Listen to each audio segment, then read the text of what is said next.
Alright, what is up my friends? Welcome to our Jumpstart Historic Horizons set review. That's right.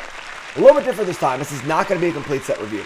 Most of my set reviews are complete set reviews. I go over every single card. There's no limited for the set. It's only Jumpstart. There's a lot of cards. It's like 400 cards being added to Historic that are new to Historic. I want to go over the top 5 cards today in each color and go over the things I will have the biggest impact on the Historic format. So, we're jumping right in. We're doing white, and we're going to go right on through our first card. Number 5 for white is going to be Ranger Captain of Eos. And again, a lot of these cards are Modern Horizons cards, Modern Horizons 2 cards. And again, all new to Historic. Ranger Captain of Eos is a pretty sweet card. The mana 3/3 comes into play, search your library for a 1-mana creature or less. Reveal it, put it in your hand, shuffle your library, and you can sack it to silence your opponent for the turn for non-creature spells. Now, this card sees a lot of play in Modern, but for certain reasons, this card can go find Walking Ballista for your combo decks. You can also find Death Shadow. Isn't like an extremely played card. It's a very, very reasonable card. Very good on rate. The one thing I think will hold this card down in Historic is there's kind of a lack of 1-drops that are good. That aren't like Llanowar Elves or Soulscar Mage. There are a decent number of 1-drops in this set in particular. We'll get to that. But I think it'll hold it down a little bit. But definitely it's a really, really like rock solid card. Good for company decks. Just a good card in general. So that's number 5, Ranger Captain of Eos. Definitely, I think obviously like fringe play. Nothing crazy, but solid play. As the format grows, it'll get a lot better. Number 4 on our list is going to be Return to the Ranks. Not quite Rally the Ancestors as far as like this white return your whole graveyard and do a bunch of stuff kind of card. But still very, very powerful. White X has Convoke.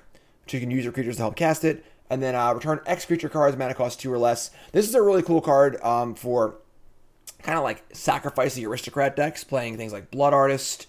And you can bring back enough Blood Artists and sack outlets, and you can, kill a whole bunch of stuff.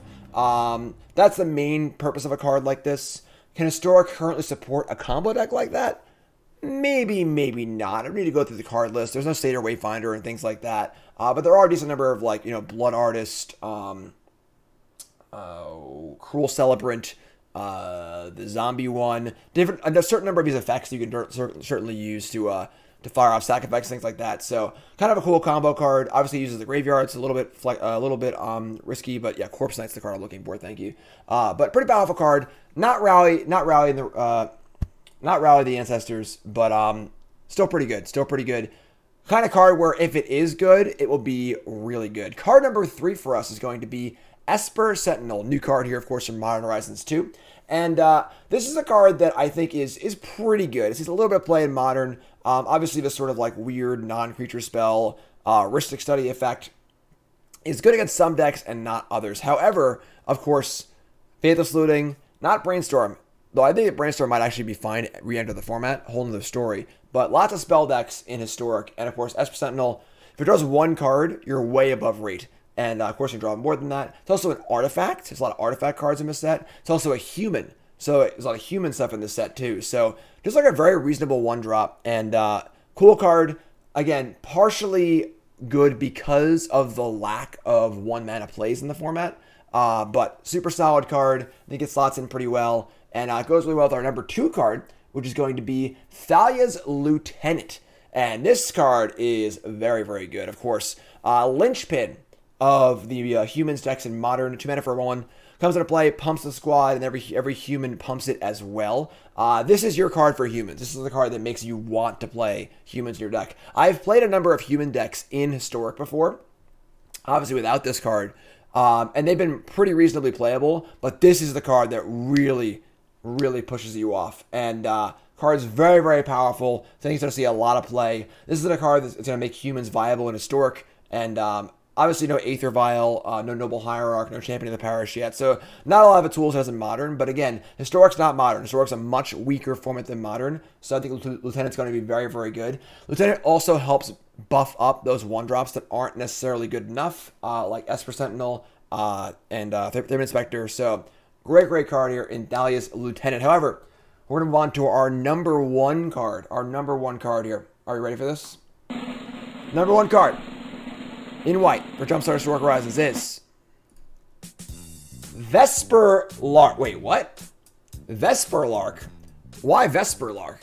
This card doesn't see any play in any format, right? Well, let me tell you about a little infinite combo here of Vesper Larks. Vesper Lark, of course, 2-1 flyer, When it leaves the battlefield, turn a creature power 1 or less from your graveyard to the battlefield. And now it's saved from being able to perpetually do itself.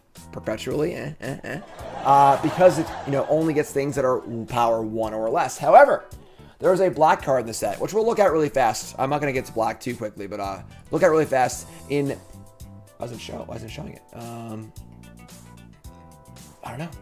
Well, it's called Davril's Withering. 1 black for an instant, and it gives a creature -1/-2 perpetually, which means that forever. This is a new digital only mechanic. So the physical card that you target, it's like a Sharpie and you wrote on it.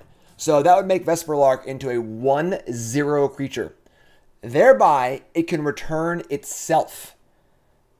So if you're able to cast the Withering on the Vesper Lark, now it's a 1/0. It can perpetually return itself.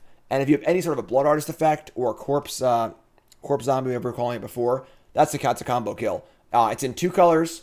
Vesper Lark is an okay card by itself. Withering is an okay card by itself. This is a really, really easy combo to execute. It's a Splinter Twin style combo. It requires a 3rd piece, but all the pieces are reasonable. And you can just build kind of like a black-white Aristocrats deck around it anyway. So this is going to be a serious player in Historic, to the point where like I could even see them like changing the rules some way to not allow this to happen, because it does seem really, really, really good. And yes, if you don't have a combo kill, this actually breaks the game and it provides a draw because the loop will never end. So with no effect in play to actually kill your opponent and no way for your opponent to stop the loop, this would loop indefinitely and then draw the game. So breaks the game in half. Again, I think they might change this in some way. Obviously, the new perpetual cards are a brand new mechanic in a space we've never even seen before. So we'll see if that changes or not. But for now, Vesper Lark stands to be the most impactful card in white in Historic in this Historic Horizons set. We're going to do blue, rest of the colors as well. YouTube folks, love you. Like, comment, subscribe. Let me know your thoughts on what you think the best cards in white are and in general. Like, comment, subscribe. Love you. Thanks, folks. Appreciate it.